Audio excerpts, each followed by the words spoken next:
Za dedinou na kopci stojí chalúbka.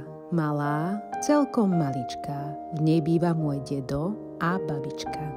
Dnes vonku prší a tak som svoje dobrodružstvá musela odložiť a ostať vnútri. S babinou chystáme na obed dukátové buchtičky. Na stole už stojí veľký plechový lavor. Dedo sedí na kanape pri okne a číta noviny. Sem tam sa mračí a nesúhlasne krúti hlavou. Čo sa to len deje v tomto štáte? Povedal namrzenie a zložil noviny. Kým babina miesila cesto, dedo sa postavil ku sporáku a miešal polievku. Ja som mala ako obvykle plnú pusu otázok. Prečo sa preosieva múka? Prečo je to cesto také lepkavé? Prečo musí kysnúť?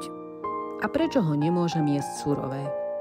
Dedo priniesol drevo v košíku a priložil do sporáku. Tak, kočky, máte to hotové? Tuším, som robila v kuchyni viac neplechy ako úžitku a tak ma babina poslala do obývačky. Čoskoro sa po dome začala šíriť omamná vôňa. Buchtičky boli upečené a tak som bežala do kuchyne.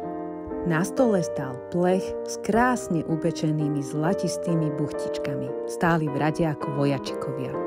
Babina práve postavila na stôl žltý krém. Chod zavolať deda, obed je hotový.